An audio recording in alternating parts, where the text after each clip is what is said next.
Je vais bien. Sois béni.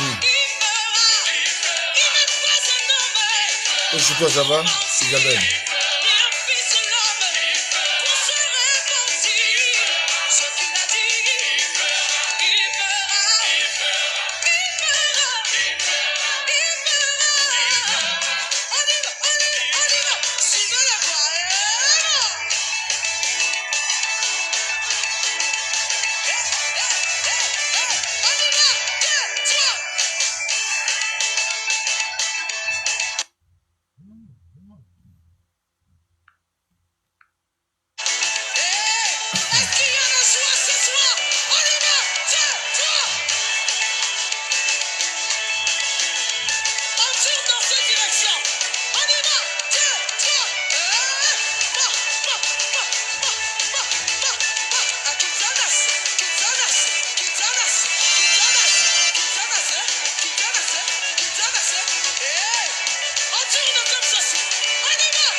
Bonjour à tout le monde.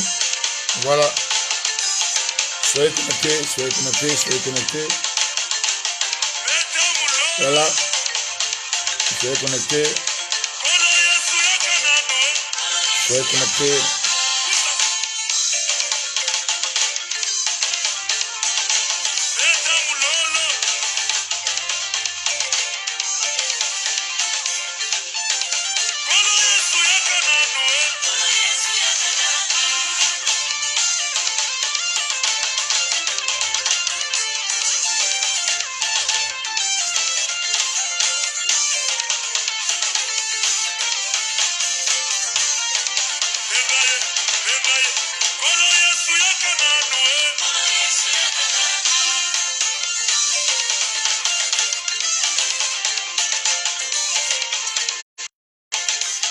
Voilà, pour ce soir, on va commencer.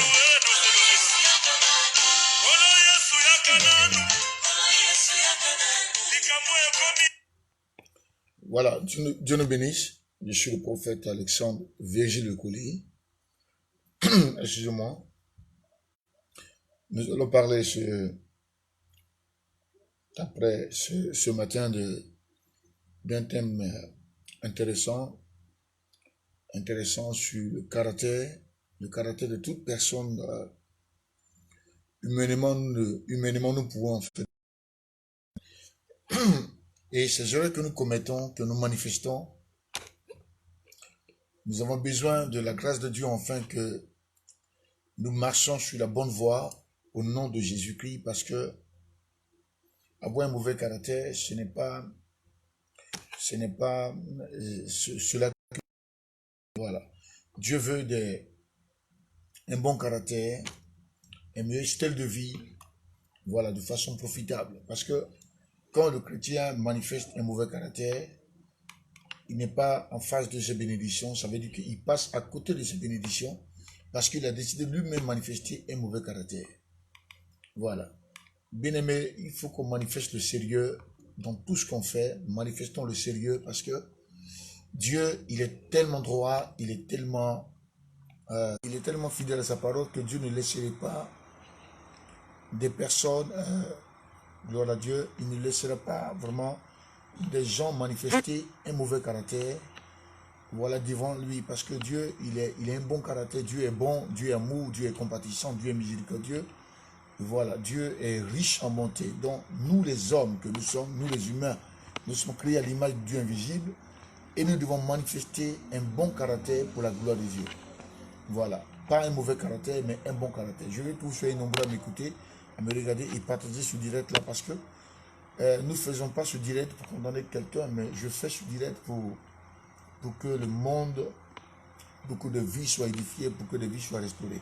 Moi, c'est ma vocation, parce que la Bible déclare si je sais pas, j'ai oublié le verset, il dit, mon peuple périt parce qu'il manque quoi? De la connaissance. C'est Osée 4:6 peut-être. Mon peuple périt parce qu'il manque de la connaissance. Ça veut dire que quand on périt parce qu'on manque de la connaissance. Donc aujourd'hui, ce matin, nous sommes aujourd'hui le 24 février 2020, où Dieu veut le caractère du chrétien, parce que c'est important de parler du caractère du chrétien, un bon caractère ou un mauvais caractère. Vous voyez, personne ne peut réussir dans la vie avec un mauvais caractère. Personne ne peut bâtir un succès avec un mauvais caractère. Personne ne peut exceller dans la vie avec un mauvais caractère. Personne ne peut jouir de ses bénédictions avec un mauvais caractère. Personne ne peut vivre longtemps avec un mauvais caractère. Voilà, je le dis parce que quand on a un mauvais caractère, on ouvre la porte à Satan. Parce qu'il y a ce qu'on appelle en délivrance les portes ouvertes. Quand quelqu'un a un mauvais caractère, voilà, il travaille sur la plateforme de Satan. Ça veut dire que le diable est en train de l'utiliser. Et si cette personne ne discerne pas que c'est l'œuvre de Satan qui est en train de le mettre dans un puits, cet homme mourra. Parce que la Bible dit que le salaire du péché, c'est la mort. Mais le don gratuit de Dieu, c'est la vie éternelle en Jésus-Christ. Amen. Donc, il faut qu'on ait un bon caractère. Si on a un bon caractère, on peut tous évoluer. On peut tous être appréciés du Seigneur parce que Dieu apprécie les hommes et les femmes intègres. Je répète encore, Dieu apprécie les hommes et les femmes intègres. Quand il n'y a pas d'intégrité, Dieu ne peut pas t'apprécier. Dieu aime tout le monde. Il a créé tout le monde à son image. Mais pour que Dieu nous apprécie là, Dieu veut d'abord l'intégrité. Et quand on parle d'intégrité, c'est celui-là qui refuse de se compromettre, c'est celui-là qui refuse de marcher dans la compromission, c'est celui-là qui accepte de manifester l'intégrité des droits d'être honnête. Et quand on parle aussi d'intégrité, on parle de quelqu'un qui est honnête. C'est de ça qu'on va parler. Alléluia. Partagez ce direct parce qu'il y a des gens qui veulent entendre ce genre de messages. Il y a des gens qui veulent édifier. Donc nous parlons ce matin de caractère. Mais c'est quoi un caractère? Oui, c'est quoi un caractère? Le caractère parle de comportement. Le caractère parle de comportement. Ça veut dire quelqu'un qui bâtit un comportement. Comprenez? Maintenant, le caractère, amen, est un style de vie du chrétien de façon profitable. Ou bien, le caractère est un style de vie de façon profitable. Ça veut dire, si tu as un mauvais caractère, tu vas profiter. Et tu vas profiter quoi? Tu vas profiter la sécheresse spirituelle ou la sécheresse physique. Ça veut dire, un mauvais caractère ne peut pas bâtir un succès. Il ne faut pas commencer à blaguer. Un mauvais caractère ne peut pas bâtir un succès. Si tu as un mauvais caractère, tu es au sujet. Ça veut dire que tu passes à côté de ta bénédiction. Parce qu'il y a un mauvais caractère. Donc, c'est un style de vie, amen, de façon profitable. Si tu as un mauvais caractère, on parle de caractère, un comportement. Et le comportement que nous parlons aujourd'hui là, nous n'exhortons pas les gens à avoir un mauvais caractère. Non. Nous exhortons ces personnes-là, les gens, à manifester un bon caractère. Nous invitons les gens à travailler sur la plateforme de Dieu. Nous invitons les gens à travailler, amen, à avoir de bonnes pensées, amen, à manifester un bon caractère, à avoir un bon caractère. Voilà, je ne dis pas aux gens d'avoir un mauvais caractère parce que je ne suis pas pour un mauvais caractère, je suis pour un bon caractère. Donc le caractère, c'est quoi? Un style de vie, amen, de façon profitable. Amen. C'est un style de vie de façon profitable. Si tu as un bon caractère, amen. Si tu as un mauvais caractère, gloire à Dieu, c'est un comportement que tu bâtis. Soit elle va te déchirer, soit elle va te calciner. Si ton caractère est bon, hein, elle va te propulser, elle va te faire exceller, elle va permettre que tu jouis de toutes les promesses de Dieu, un bon caractère. Mais si tu as un mauvais caractère, ce caractère-là ne permettra pas que tu excelles. Ça veut dire que ça va te diminuer. Le mauvais caractère va te réaliser parce que ce qu'on appelle la médiocrité, manifester un mauvais caractère, ce n'est pas la grâce de Dieu, ce n'est pas la bénédiction. Au fait, quand quelqu'un manifeste un mauvais caractère, il s'enfonce. Il est dans le puits, il est dans le trou, il calcine sa destinée, il détruit sa destinée et il pense qu'il se fait du bien. Et avec un mauvais caractère, tu ne peux jouir des bénédictions de Dieu. Ça, il ne faut pas commencer à mentir, c'est la vérité. Amen. Donc le caractère, c'est quoi? C'est le comportement. Quelqu'un qui bâtit un comportement, soit elle est mauvaise, soit elle est bonne. Amen. Donc nous parlons aujourd'hui, le premier point que nous allons souligner, c'est l'honnêteté. Aujourd'hui, beaucoup ne sont pas honnêtes. Vous voyez? Et c'est rare d'en trouver les hommes et les femmes honnêtes. C'est rare d'en trouver les hommes et les femmes honnêtes parce que c'est rare de le trouver. À moins qu'il craigne Dieu, à moins qu'il obéisse aux principes de Dieu, à moins que dans son cœur, il vit uniquement que pour l'éternel. Cette personne peut manifester, amen, l'honnêteté. C'est quoi l'honnêteté? On va lire un passage biblique d'abord. On va lire un passage biblique parce que on va aller dans les Écritures. Colossiens chapitre 3, verset 3. Car vous êtes morts et votre vie est cachée avec Christ en Dieu. Car Christ, votre vie paraîtra, alors vous paraîtrez aussi avec lui dans la gloire. Verset 5. Faites donc mourir les membres qui sont sur la terre, l'impudicité, les passions, les mauvais désirs et la cupidité qui est une idolâtrie. Verset 6. C'est à cause de ces choses-là, c'est à cause de ces choses que la colère de Dieu vient sur les filles de la rébellion. Verset 7. Parmi lesquels vous marchiez autrefois, lorsque vous viviez dans ces péchés. Mais maintenant, renoncez à toutes ces choses, à la colère, à l'immosité, à la méchanceté, à la calomnie, aux paroles déshonnêtes qui pourraient sortir de votre bouche. Verset 9. Ne mentez pas les uns aux autres. vous étant dépouillés du vieil homme et de ses œuvres. Verset 10, je vais compléter. Et ayant revêtu l'homme nouveau qui se renouvelle dans la connaissance selon l'image de celui qui l'a créé. Alléluia. Regardez au verset 3. Il dit, car vous êtes morts et votre vie est cachée avec Christ en Dieu. En Jésus, on est ressuscité en Jésus. Et la Bible dit que notre vie est cachée avec Christ en Dieu. Ça veut dire que notre référence là, c'est Jésus. Notre appui, notre bouclier dans le fauteuil, c'est Jésus. Notre vie sur cette terre, c'est Jésus-Christ de Nazareth. Et la Bible dit que nous sommes morts et notre vie est cachée avec Christ en Dieu. Ça veut dire la protection là que nous l'avons en Jésus-Christ. La vie, nous l'avons en Jésus. Comprenez? La santé divine, nous l'avons en Jésus. Et la Bible dit que nous sommes morts en Jésus. Nous sommes aussi ressuscités avec Jésus. Donc la Bible dit que notre vie est cachée avec Christ en Dieu. Parce que l'intérêt de Dieu là, amen, c'est les âmes. L'intérêt de Dieu, ce sont ses enfants. Alléluia. Dieu, vous voyez, manifeste une parfaite considération pour nous, ses enfants. Même aussi pour les âmes, ceux qui sont perdus, ceux qui sont égarés.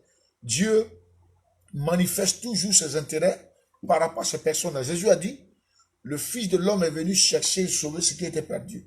Qu'est-ce qui était perdu? Amen. C'est les âmes. Ils sont égarés, ils sont perdus. Et dans l'amour infini de Dieu, Dieu a mené Jésus de Nazareth comme secours principal. Et la personne de Yeshua Mashiach est venue mourir pour les impies que nous sommes. Je suis un impie, tu es un impie. Donc l'amour de Dieu a été manifesté. Jésus n'est pas venu dans le monde pour juger ou condamner le monde, mais il est venu dans ce monde pour que le monde soit sauvé par lui. Alléluia. Dans la mission de Jésus sur terre, il est venu mourir pour les pécheurs que nous sommes. Et par sa mort et par sa résurrection, l'œuvre de la rédemption a été manifestée. Ça veut dire que nous ne sommes plus sous la loi, mais nous sommes sous la grâce. Quand on parle de grâce, on parle de nouvelle alliance. Alléluia. Regardez ce que la Bible dit ici. Car Christ, votre vie paraîtra, alors vous paraîtrez aussi avec nous dans la gloire. Nous allons paraître avec Jésus dans la gloire. Ça veut dire que notre référence là, c'est Jésus de Nazareth. Mes amis, on ne peut pas bâtir un succès sans Jésus. On ne peut pas refléter ou bien on ne peut pas jouir de toutes les promesses de Dieu sans Jésus. S'il vous plaît, Yeshua est notre référence. Yeshua Mashiach est notre bouclier. Comprenez? Yeshua Mashiach est notre mode de vie. Amen. C'est notre modèle Jésus. Sans Jésus, on ne peut rien faire. Sans Christ, on ne peut rien faire.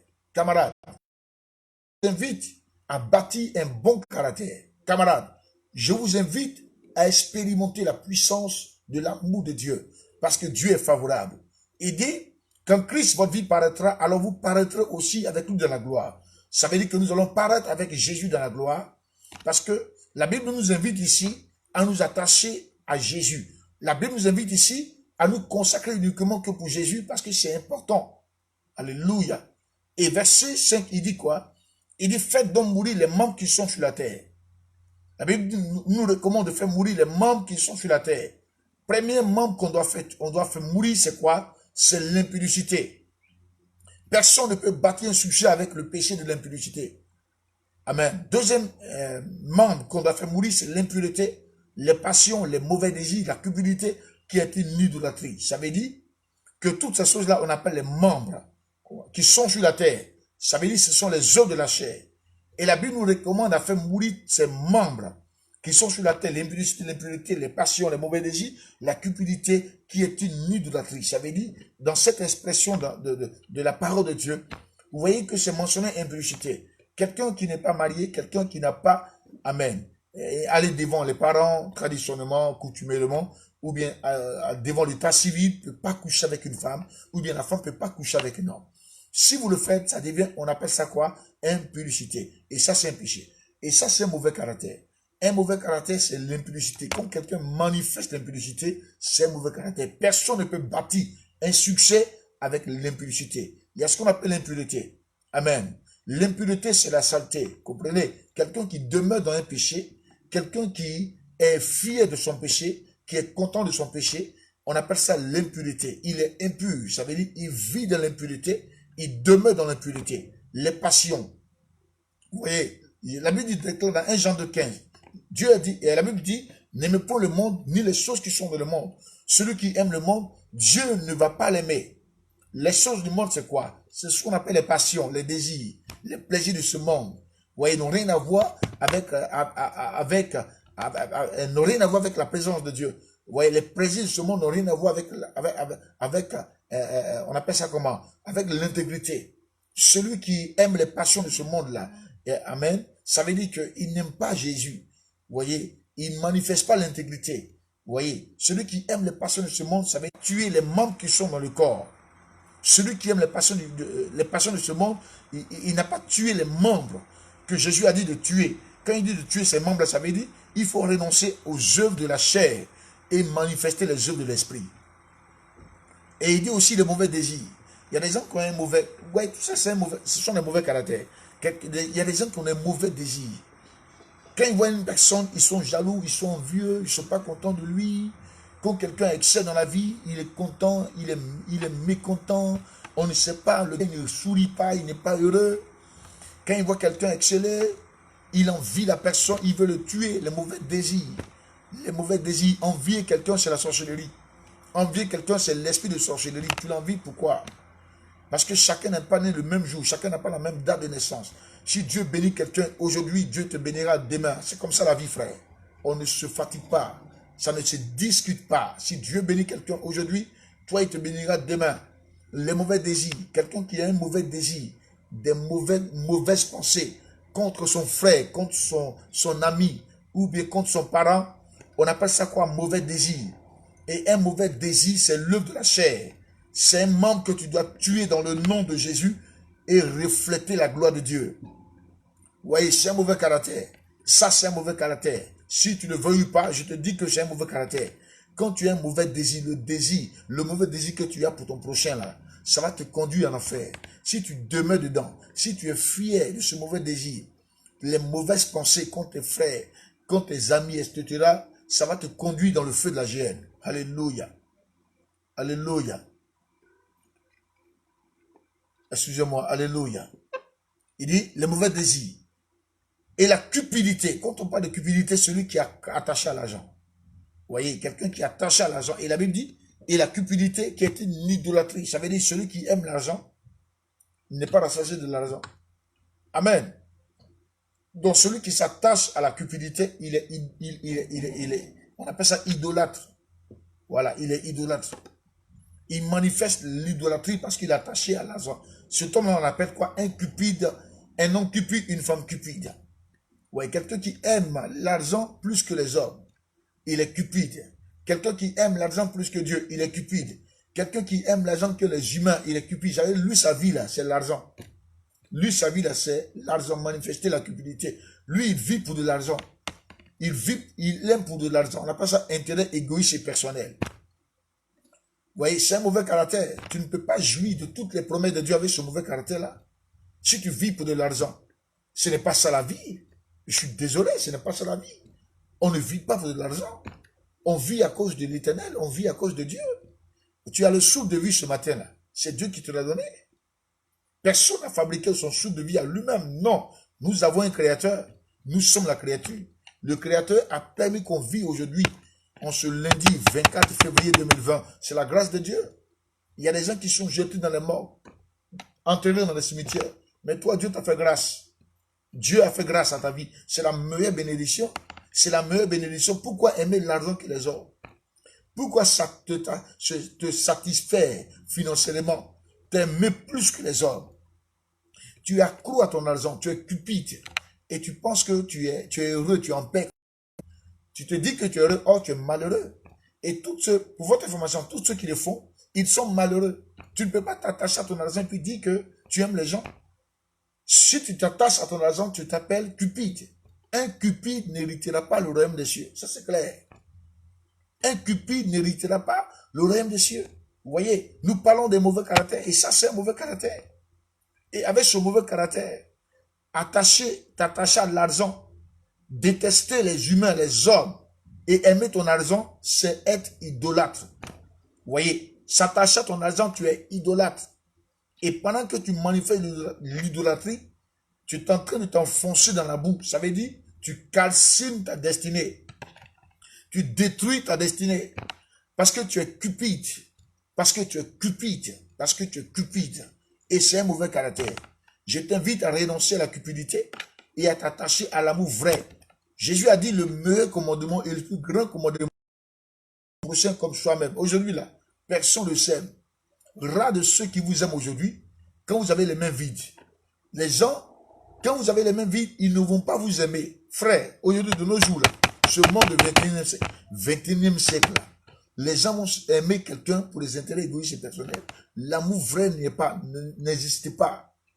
L'amour vrai n'existe pas. Quand quelqu'un se met à parler ou à critiquer quelqu'un dans sa propre maison, mais quand tu parles de quelqu'un en mal dans ton lit, dans ta propre chambre, tu n'aimes pas la personne.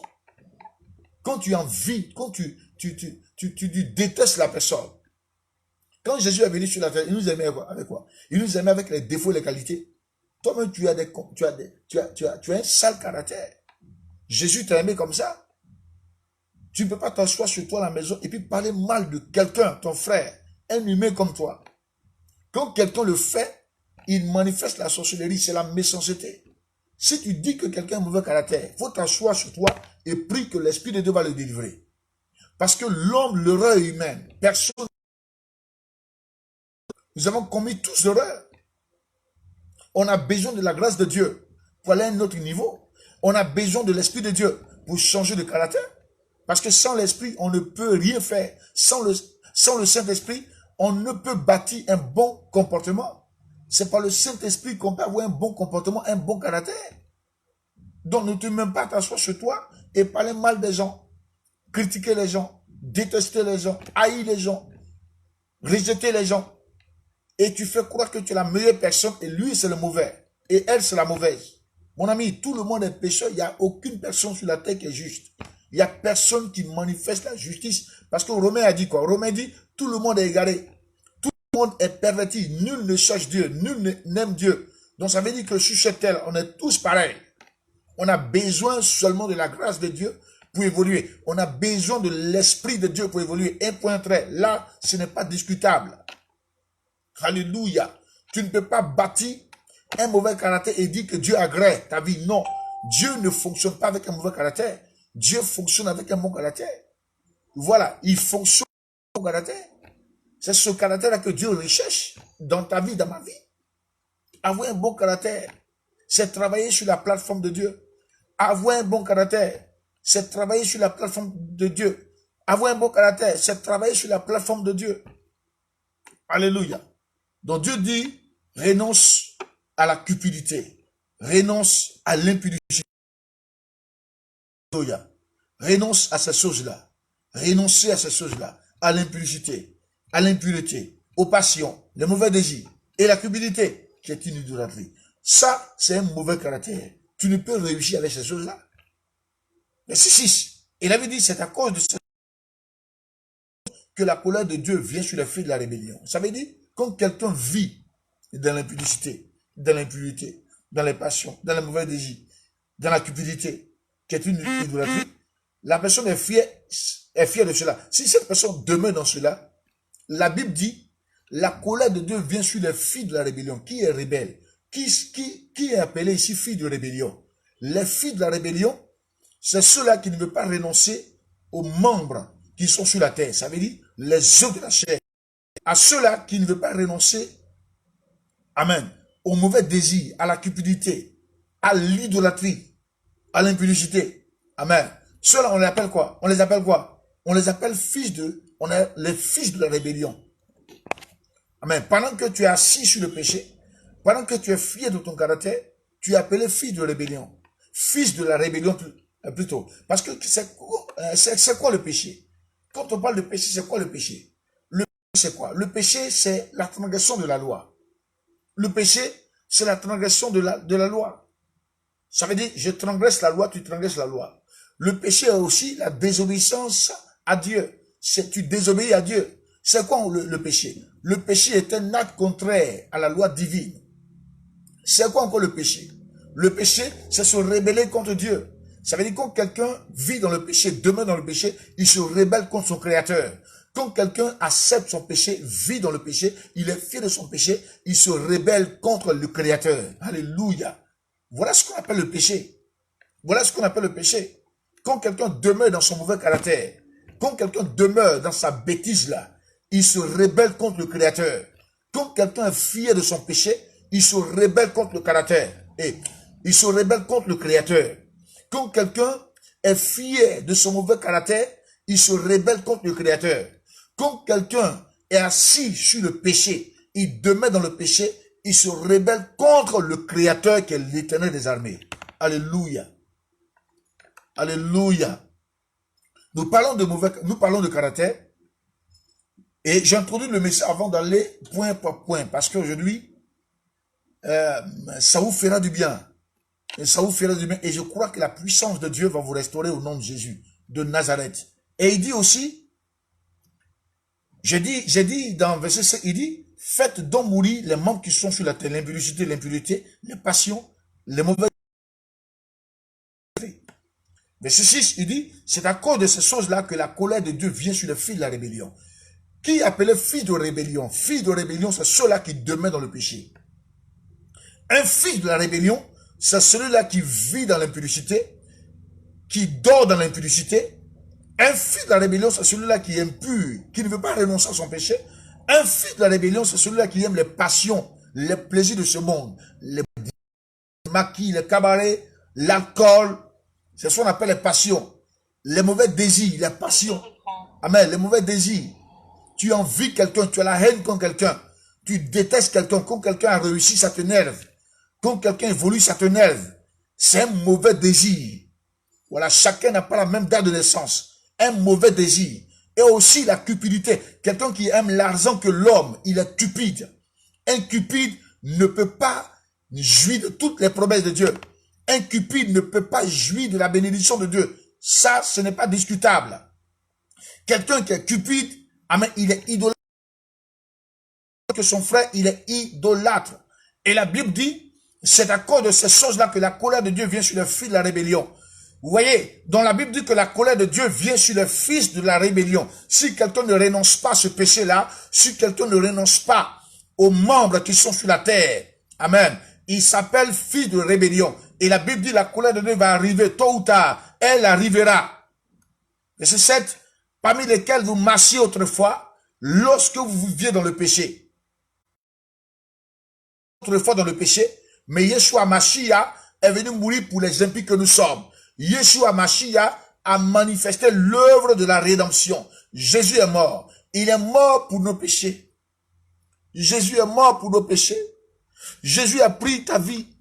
Il a pris ma vie à la croix. Yeshua a souffert. Yeshua s'est donné pour ta vie. Mais pourquoi manifester mauvais caractère? Pourquoi manifester mauvais caractère? Pourquoi le péché? Suivez souvent la passion de Christ. Regardez la passion de Christ. Regardez comme notre roi, nous, a souffert. Regardez comme le Seigneur des Seigneurs a souffert. Yeshua a souffert. Ils l'ont tué pour tes péchés, pour mes péchés. Jésus a pris ta place. Il a pris ma place. Jésus a pris ta place. Il a pris ma place. Pourquoi demeurer dans le péché? Pourquoi penses-tu que c'est un bon caractère ce que tu manifestes? La Bible dit, parmi lesquels vous marchiez autrefois lorsque vous viviez dans le péché. On vivait dans le péché. Romains 5, 8, Dieu prouve, Romains 5, 8 dit quoi? Dieu prouve son amour envers nous les hommes en ce que lorsqu'on était pécheurs, Jésus est mort pour notre vie. Lorsqu'on était pécheurs, Jésus est mort pour nous. Jésus a montré, il a prouvé son amour envers nous les hommes. Lorsqu'on vivait dans le péché, Jésus a manifesté son amour, il est venu mourir pour les impies que nous sommes. L'amour de Dieu a été manifesté pour que toi et moi, nous aboutissons au succès. Pour que toi et moi, nous aboutissons au salut. Jésus est venu nous délivrer de l'esclavage du péché, au salut. Il est venu nous enlever de la boue du péché à la vie, à la grâce, à la liberté. C'est à cause de Yeshua Mashiach, c'est à cause de Jésus-Christ que nous sommes en vie. C'est à cause de Jésus-Christ que tu peux parler, tu peux manger, tu peux boire, tu peux dormir et te réveiller. C'est à cause de Yeshua Mashiach, c'est à cause du roi des rois, le créateur, le créateur, notre avocat, Jésus-Christ de Nazareth. La Bible dit, il est le même, il est hier, Il est aujourd'hui, il est aussi éternellement. Jésus est notre priorité. Jésus est notre raison de vivre. Sans Yeshua Mashiach, on ne peut exceller dans la vie. Sans Yeshua Mashiach, on ne peut être heureux sur cette terre. Sans Yeshua Mashiach, on ne peut bâtir un succès rentable et solide. Sans Yeshua Mashiach, on ne peut jouir de toutes les promesses de l'Éternel. Alléluia. La Bible dit, lorsqu'on vivait dans le péché, Jésus, qu'est-ce qu'il a fait? Il est venu mourir pour nos vies. Il est venu mourir pour les péchés que nous sommes. Verset 8. Mais maintenant, renoncez à toutes ces choses, à la colère. Parce que la colère est un mauvais caractère. Personne ne peut aller loin dans la vie avec un mauvais caractère. On ne peut aller loin dans la vie avec la colère. Il y a des gens qui sont expulsifs. Amen. Si je peux dire, amen, comme ça, si c'est le bon français, il y a des gens qui ne maîtrisent pas la colère. Vous voyez, il y a des gens qui sont violents. Vous voyez, quand ils regardent quelqu'un, il le tue en même temps. Ça veut dire que la colère, là, c'est son mode de vie. Vous voyez, un esprit qui a la haine, qui se fâche vite, qui se fâche pour des futilités. C'est un démon guerrier qui l'habite.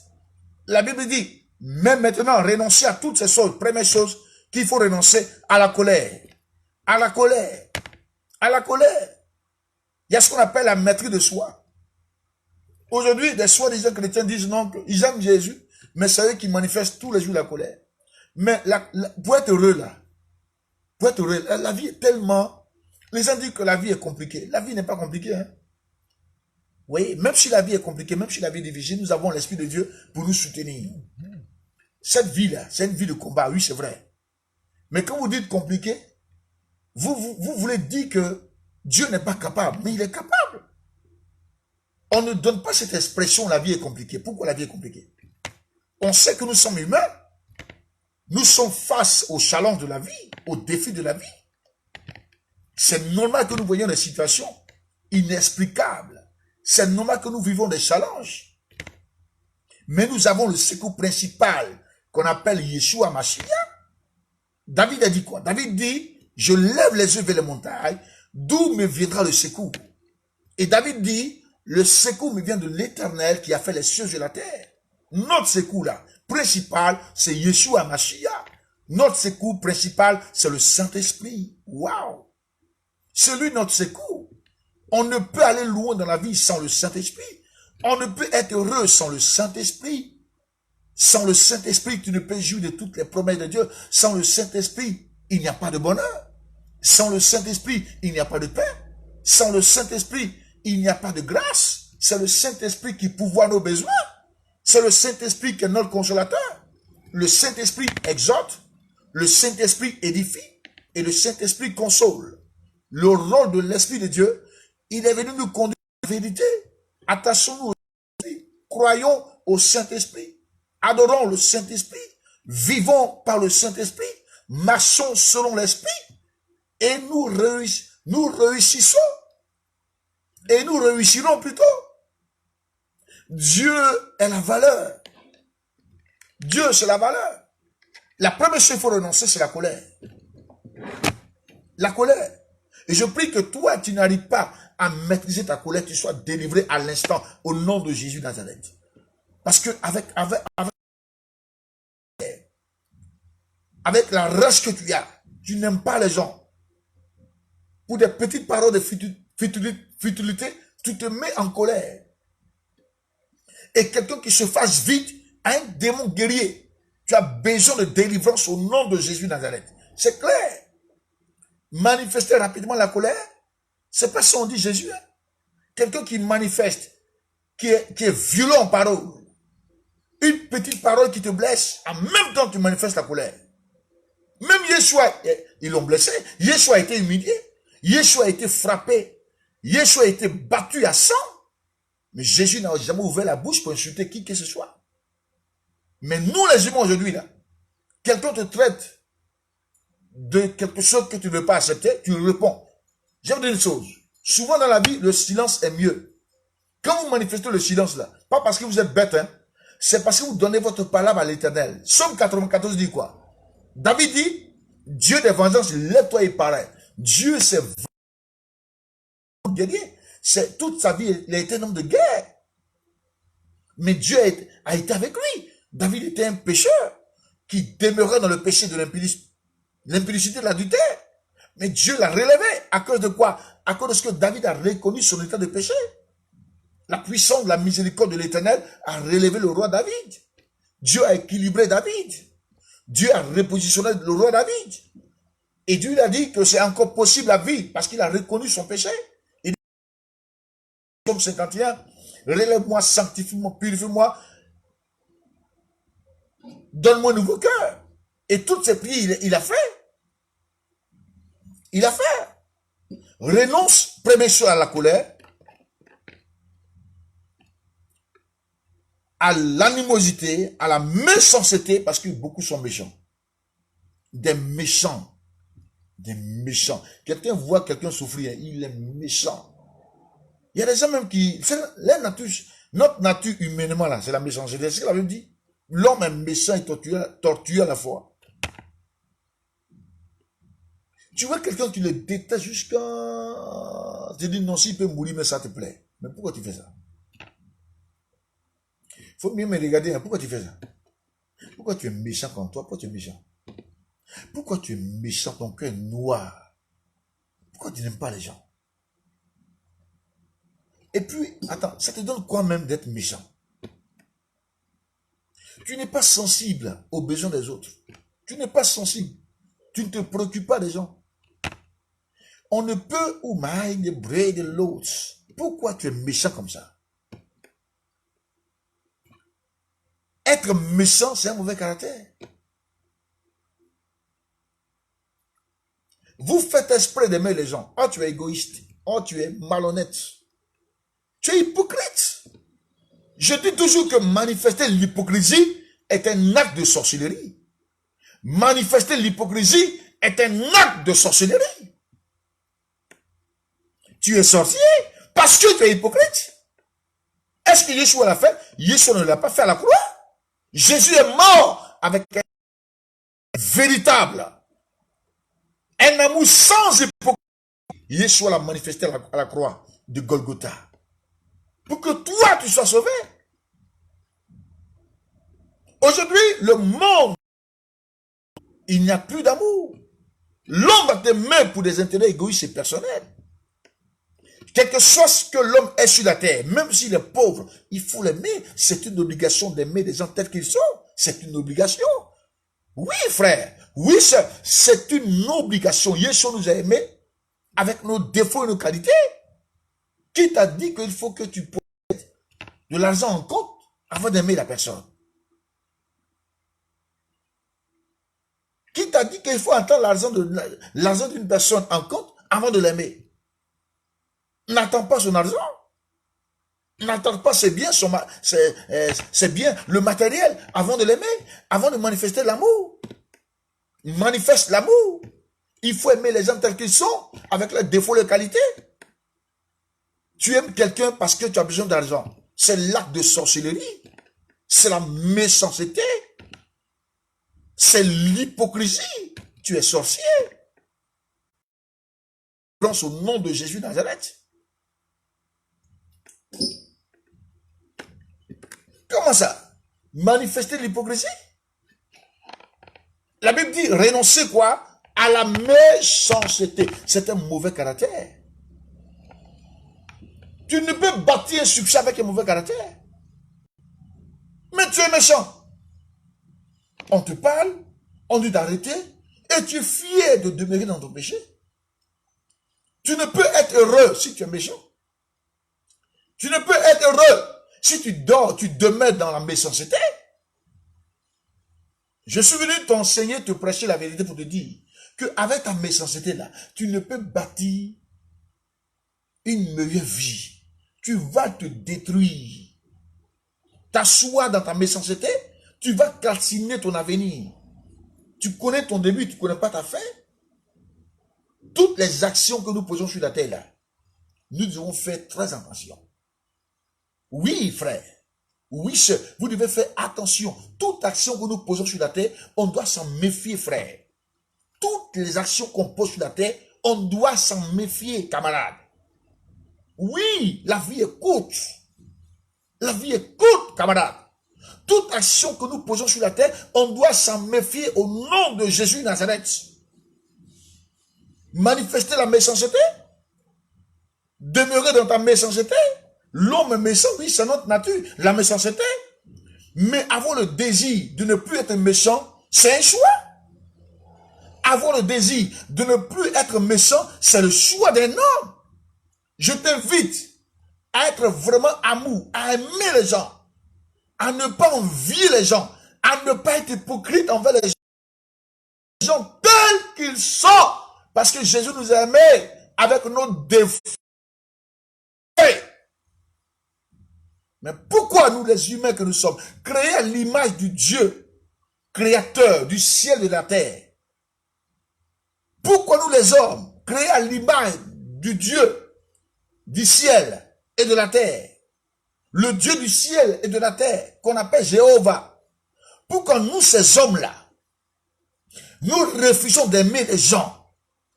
Jésus lui-même est venu mourir pour les impies que nous sommes. Pourquoi nous refusons d'aimer les gens tels qu'ils sont? Je te parle par l'Esprit de Dieu. Il faut aimer les gens tels qu'ils sont. Il faut les assister. Tu n'as pas besoin de falsifier les choses ou bien de mélanger les choses. Tu n'as pas besoin d'aimer quelqu'un avec hypocrisie. Quelqu'un est comme ça, il faut l'aimer. Si tu penses que tu es plus meilleur que lui, l'Esprit de Dieu va le délivrer. Si tu penses que tu es plus meilleur que lui, prie le Seigneur pour que Dieu le délivre. Pourquoi manifester la méchanceté? Renoncer à la méchanceté? Pourquoi être méchant? Il faut aimer les gens avec les défauts, les qualités. Les gens vont vous aimer à cause de ce que vous possédez en compte bancaire. Si quelqu'un vous aime parce que vous avez de l'argent, ce n'est pas un véritable amour. Hein? Il est hypocrite, il est sorcier. Tu attends que les gens te donnent leur argent pour que tu les aimes, mais tu es sorcier, tu es méchant, tu es hypocrite, tu es un assassin, tu t'appelles criminel. Même Yeshua Mashiach ne nous a pas imposé une somme avant de nous aimer. Il n'a pas fait, il ne l'a pas fait. L'amour de Jésus a été manifesté sans condition. C'est ce qu'on appelle quoi? L'amour inconditionnel de Dieu. Ça veut dire, avec Dieu, là, il n'y a pas de condition pour t'aimer. Avec Jésus, là, il y a pas de condition pour t'aimer. On doit aimer sans intérêt. On doit aimer sans condition. On doit aimer les gens avec les défauts et les qualités. C'est obligatoire. Et la Bible est claire là-dessus. Pourquoi? Renoncer à la méchanceté. Renoncer. Si Dieu nous a établi prophètes, alléluia, c'est parce que il veut que par son esprit des vies soient édifiées, restaurées. Comprenez? Mais quand je vois les gens, je dis, mais est-ce que les gens s'aiment réellement? Non, frère. Est-ce que les gens aiment s'aiment réellement? Est-ce que les gens s'aiment réellement? Non! Ma question c'est non! Tu vas t'asseoir sur toi, parler de quelqu'un du matin au soir. Ton ministère, c'est parler des gens. Ton ministère, c'est critiquer les gens. La médisance, la haine contre les gens. Si quelqu'un est mauvais caractère, prie pour que l'Esprit de Dieu va le relever. Mais tu n'as pas besoin de le critiquer. Parce que parler mal des gens, les critiquer, c'est un acte de sorcellerie. Ce n'est pas l'amour. Si Dieu voulait parler mal de nous sur la terre, tu vas se faire vivre. Dieu n'a jamais parlé mal de ses enfants, de ses créatures.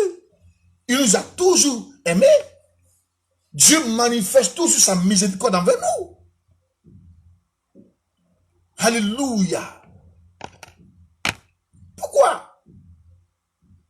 Renoncer à la méchanceté.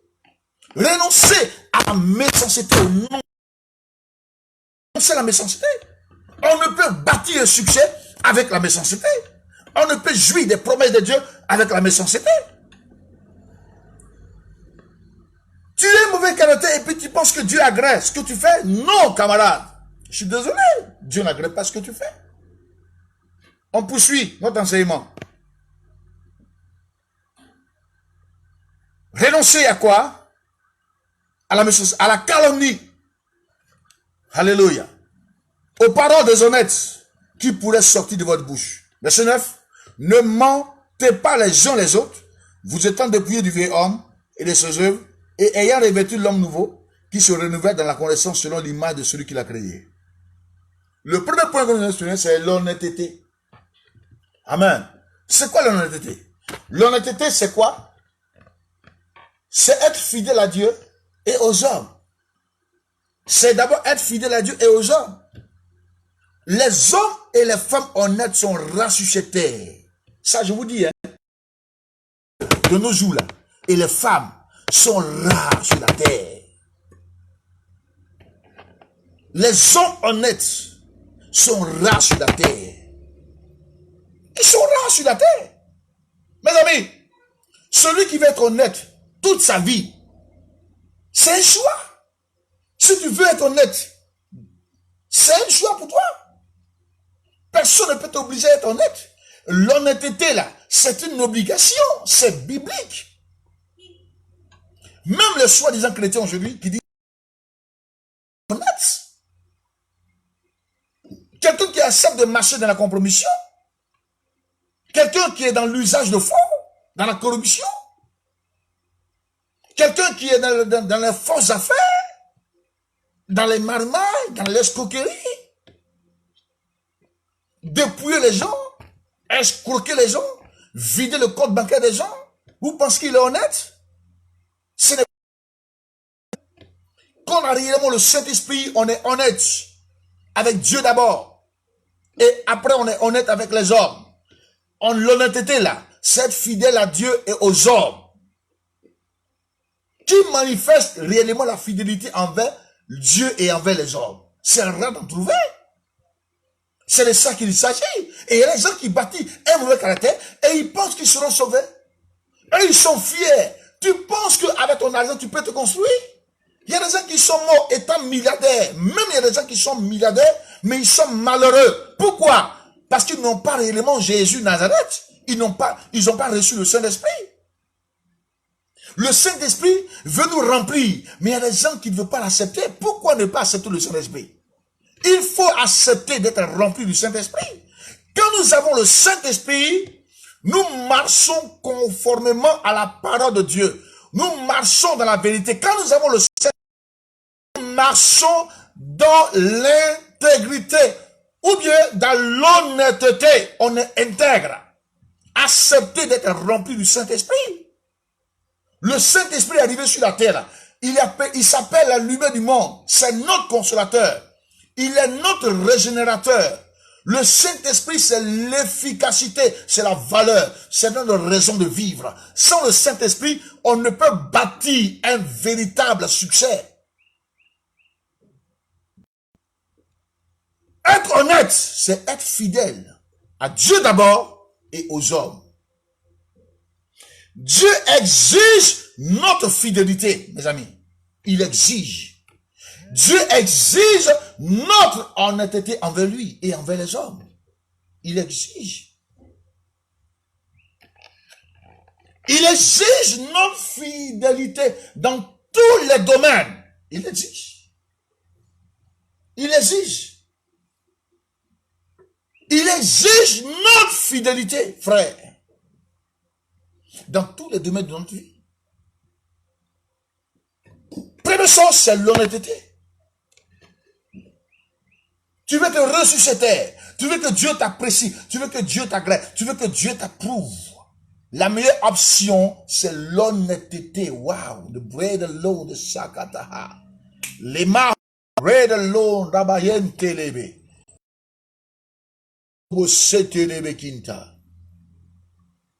La meilleure option, c'est l'honnêteté. Alléluia. Nous verrons les aspects de la malhonnêteté. Parce qu'il y a les aspects. Quand quelqu'un est honnête, amen, il y a aussi son contraire. Le contraire d'être honnête là, amen, c'est malhonnêteté. Nous parlerons de cela.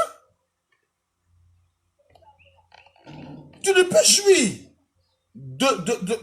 des promesses de Dieu avec un esprit malhonnête. Si tu es honnête, si tu acceptes d'être honnête, ça veut dire réellement que tu as Jésus, tu es né de nouveau. Tous ceux qui ne manifestent pas l'honnêteté là, ils ne sont pas nés de nouveau. Vous pensez que né de nouveau là, c'est... Non, frère. Chrétien est une appellation pour identifier ceux qui appartiennent à Christ. Quand on parle de nouvelle naissance, on parle d'obéissance, on parle de brisement, on parle d'intégrité, on parle d'honnêteté envers le Seigneur. Voilà Nicodème, il est docteur de la loi. Et il dit à Rabbi, Rabbi, qu'est-ce que je dois faire pour hériter la vie éternelle? Jésus l'a dit quoi? Si tu n'es né d'eau et d'esprit, tu ne peux entrer au ciel. Lui-même qui lit parole de Dieu, qui est docteur de la loi, il ne connaît même pas comment on va au ciel. Ça veut dire, il y a des gens qui seront aussi surpris. Ils sont dans les églises, matin, midi, soir, mais ils ne savent même pas qu'est-ce qu'il faut faire pour aller au ciel. Maintenant, dans l'ignorance, les gens vous enseignent, vous voyez la vérité, et vous n'acceptez pas de marcher selon la vérité, et vous marchez selon vos pensées, vos émotions, vos sentiments. Vous allez mourir, aller en enfer. C'est clair. C'est clair. Les aspects de la malhonnêteté. Premier aspect de la malhonnêteté, c'est le mensonge. C'est le mensonge. Mais les gens qui se mettent à mentir en longueur de journée, des grands menteurs, des professionnels en mensonge. Amen. Quand nous avons lu le verset, dans l'expression de ce verset, nous avons mentionné le mensonge ici. Il dit quoi? Il dit, ne mentez pas, verset 9, Colossiens 3, verset 9. Il dit, ne mentez pas les uns les autres, étant dépouillés du vieil homme et de ses œuvres. Il y a des gens qui disent, non, je suis dépouillé du vieil homme. Amen. Et la Bible dit, Paul, au Colossiens dit, il dit, l'épître, Colossiens dit, il dit, ne mentez pas les uns et les autres, vous étant dépouillés du vieil homme et de ses œuvres. Quand on dit le vieil homme, c'est Satan. Tu es dépouillé du vieil homme et de ses œuvres. C'est Satan. C'est le péché, on est dépouillé du vieil homme. On est dépouillé du péché. Ce que le péché t'a volé, là, tu l'as dépouillé, tu l'as arraché. Pour lui, toi maintenant, désormais, là, tu seras juste, honnête avec le Seigneur. Et la Bible dit, ne mentez pas les uns les autres. Le mensonge là, ce n'est pas ce qu'on appelle nouvelle naissance. Hein? Celui qui ment, ça peut détruire et calciner sa destinée. Celui qui ment, il se ridiculise.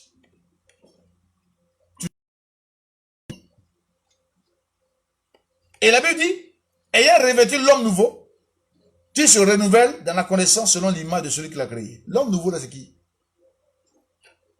C'est Jésus-Christ. Tu es devenu un homme nouveau à cause de la grâce de Jésus-Christ de Nazareth. Et à cause de ce que tu as accepté d'être un homme nouveau, tu as accepté la nouvelle naissance. Amen. Dieu, par sa grâce, renouvelle ta vie pour que tu marches dans sa connaissance, pour que sa connaissance, qui est la parole de Dieu, permet que tu sois équilibré et que tu ne dors pas ou tu ne vis pas dans le péché. Le mensonge. Alléluia. Le mensonge. Le mensonge. Je vais continuer parce qu'il y a des choses à faire. On parlera étape à étape. Tu ne peux mentir et puis réussir. Tu ne peux mentir et puis réussir. Qu'est-ce qu'il y a, camarade?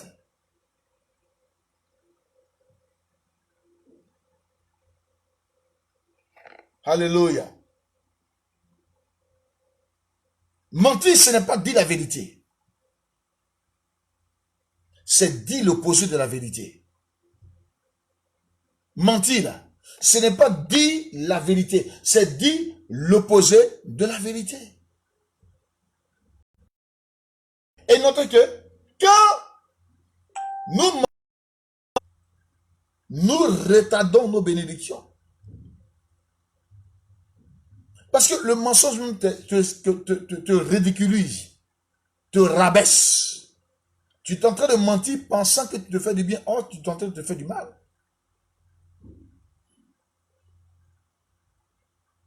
Quand nous mentons là, nous retirons la présence de Dieu de nos vies. Quand tu mens là, tu retires la présence de Dieu de ta vie. Parce que Dieu ne sera plus présent pendant que tu es en train de mentir. Dieu ne sera plus présent. Quand nous mentons, nous retirons la présence de Dieu de nos vies. Dieu se retire pour dire non, il ne peut pas demeurer dans un corps qui est très sale, l'impureté. Parce que ce corps-là décide de vivre dans le mensonge. Dieu se retire. Le Saint-Esprit n'habitera pas dans un vase qui est sale. Ton corps est sale, tu es impur. Tu as pris la résolution de mentir, le Saint-Esprit se retire de toi. Parce que le Saint-Esprit est attristé, il s'en va. Il ne peut pas habiter dans ton corps qui demeure dans le mensonge, qui vit dans le mensonge. Quand nous mentons, nous retirons la présence de Dieu de nos vies. Faisons attention.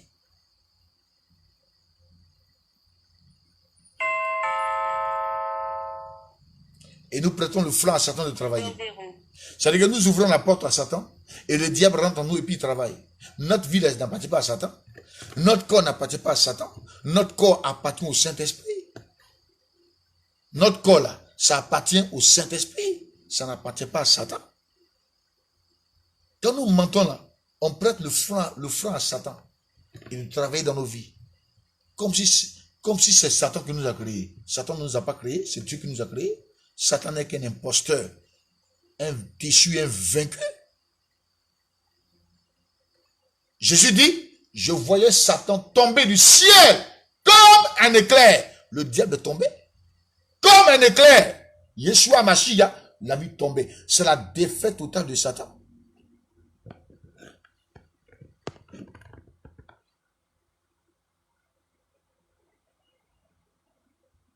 Mentir, ce n'est pas dire la vérité. C'est dire l'opposé de la vérité. Mentir là, ce n'est pas dire la vérité. C'est dire l'opposé de la vérité.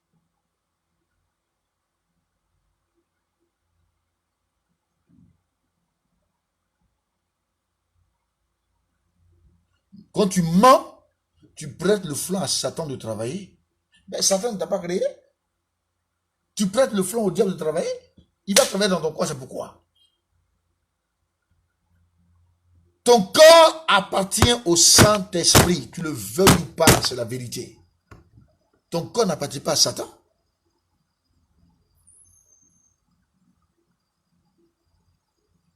Et retenez que les menteurs sont les enfants du diable. Tous les menteurs. Tous les menteurs sont les enfants de Satan. Là, ce n'est pas discutable. Hein? Un mensonge est un mauvais caractère. Un mensonge est un mauvais caractère. Tu le veuilles ou pas, c'est la vérité. Tous les menteurs sont les enfants de Satan. Parce que les enfants de Dieu ne mentent pas. Celui qui a réellement le Saint-Esprit ne peut pas mentir. Je répète encore. Celui qui a réellement le Saint-Esprit ne peut pas mentir.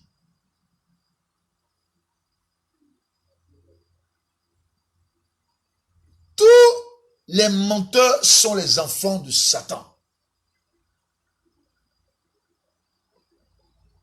Le mensonge ne fait pas partie de la qualité de Dieu. Vous comprenez? Le mensonge là ne peut pas qualifier Dieu. Ça veut dire que ce n'est pas la qualité de Dieu. La qualité, voilà. La qualité de Dieu là, c'est l'honnêteté, c'est l'intégrité, c'est l'obéissance. Dieu, c'est sa qualité. Sa qualité là, c'est sa fidélité, son amour. Tous les menteurs sont les enfants de Satan. Tu le veuilles ou pas, c'est la vérité. Tu le veuilles ou pas, c'est la vérité. Tous les menteurs sont les enfants de Satan. le mensonge ne fait pas partie de la qualité de Dieu, mais de la liste des qualités du diable. C'est tout.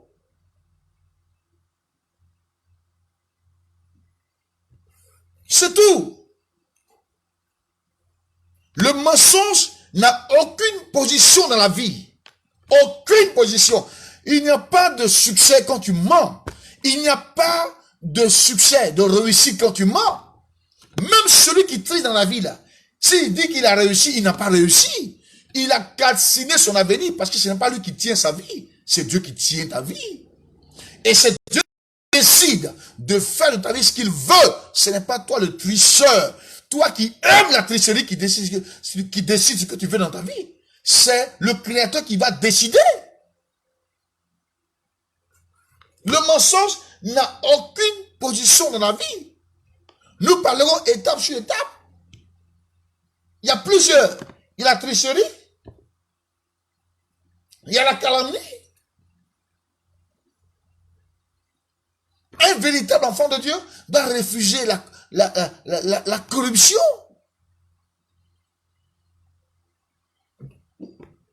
Usage de faux, compromission, malhonnêteté,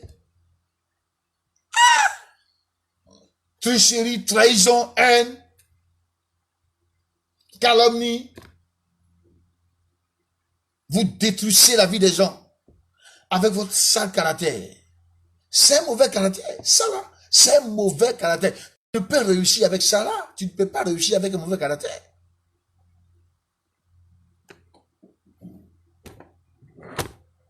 Tu ne peux pas réussir avec ça. Tu ne peux réussir avec un mauvais caractère. Tu ne peux réussir avec ça. Parce que là, tu te ridiculises. Tu calcines ta vie, tu détruis ta vie à longueur de journée. Mois à mois, année en année, tu détruis ton avenir, camarade. Tu ne peux réussir. Tu ne peux réussir.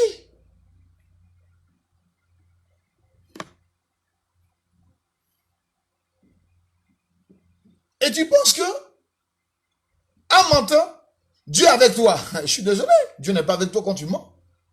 Mentir là. Mentir là, c'est dit quoi? Mentir, ce n'est pas dire la vérité. Mentir, ce n'est pas dire la vérité. C'est dire l'opposé de la vérité. Soyez délivrés. Je dis bien, soyez délivrés au nom puissant de Jésus Nazareth. Tous les menteurs sont les enfants de Satan. Tu le veux ou pas, c'est ça qui est la vérité. Moi, j'ai parlé, c'est fini. Il faut t'asseoir dedans.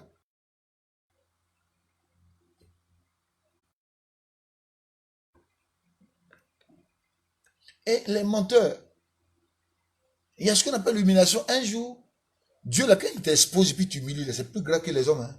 Dieu humilie les gens. Quand tu demeures dans ton péché, là, un matin, Dieu va humilier, il va t'exposer, il va t'humilier. Parce que tu n'es pas le créateur. Tu ne veux pas, toi, homme que tu me regardes, là, tu n'es pas le créateur. Le créateur, là, il est au ciel. Tu n'es pas le créateur. Aujourd'hui, vous aimez les gens pour de l'argent. Vous mentez pour de l'argent. Vous escroquez pour de l'argent. Les marmailleurs.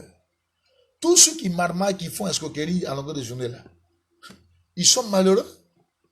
Quand vous bougez, sautez, ils sont en train de se remuer là. Ils ne sont pas en paix. Tu ne peux pas escroquer les gens et être heureux. Mon ami, tu es malheureux. Mais il y a des gens qui sont plus pauvres que toi là. Ils sont plus heureux que toi. Tu ne peux pas acheter la paix. Ton argent que ton argent que tu possèdes en compte là, ne peut pas te produire, on appelle ça, procurer la paix. L'argent là, c'est là pour nous. Qui t'a dit que l'argent achète la paix?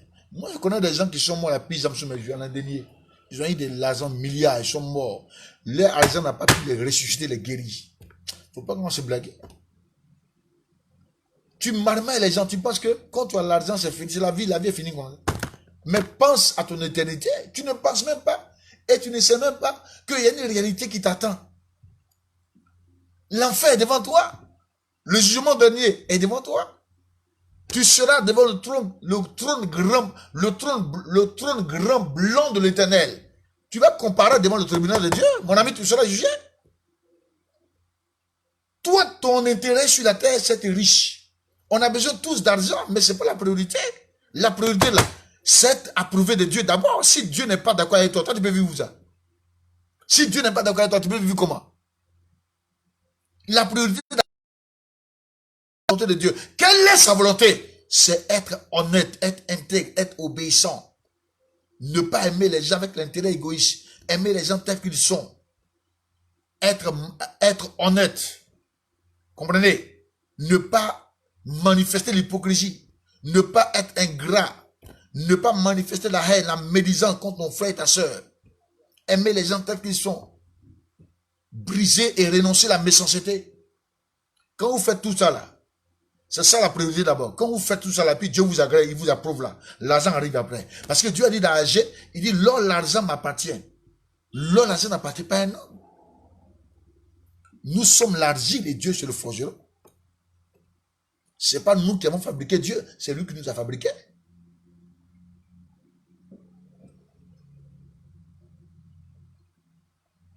Alléluia. Alléluia.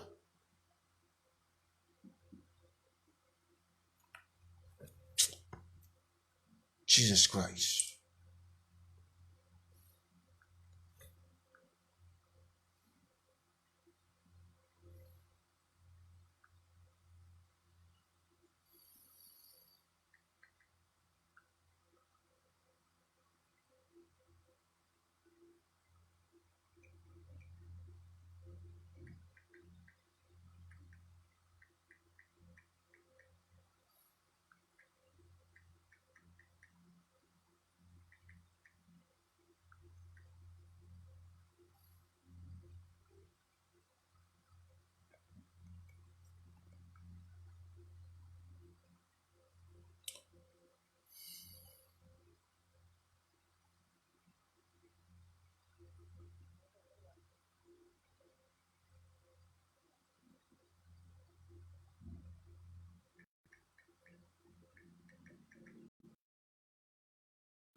Alléluia.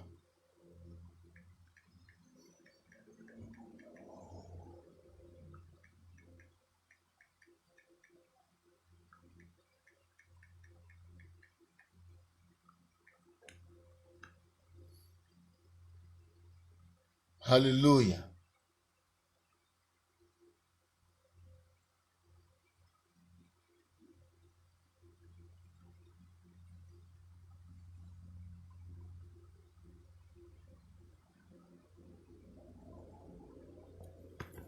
Que Dieu nous bénisse. C'était mon conseil, c'était mon enseignement. Je n'ai pas confié l'enseignement. J'ai une longue liste d'enseignements. Je vais terminer avec vous. Je pense que par la grâce de Dieu ce soir, je vais terminer l'enseignement. Voilà. Et puis je profite à vous inviter le vendredi 28 février 2020 à Yopougon, Niagon à droite, Carrefour, j'attaque. Nous serons en haut de la boulangerie qu'on appelle Nestline. Chaque dernier vendredi du mois, nous avons une veillée qui est dénommée la nuit des décrets. Nous prions pour les cas, compliqués. Jésus fait des miracles. Et venez ce vendredi 28 février 2020, partagez ce direct là et informez vos amis et sœurs. Voilà, Dieu va encore se glorifier au nom de Jésus. Depuis l'année 2019, nous faisons des veilles de prière. Janvier 2020, nous avons fait une veille de prière. Et février 2020, qui est le 28, nous ferons encore une autre veille de prière. Donc, que Dieu vous bénisse. Nous sommes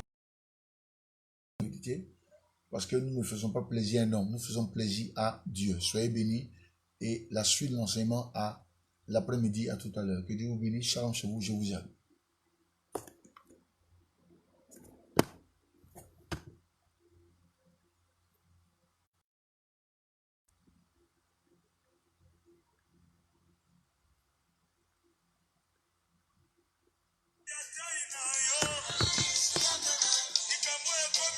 Soyez tous bénis.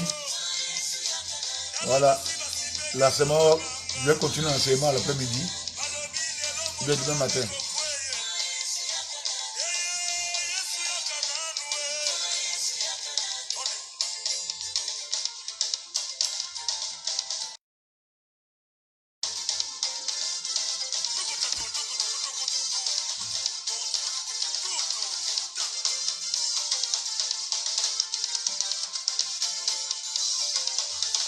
Soyez bénis. Aïe.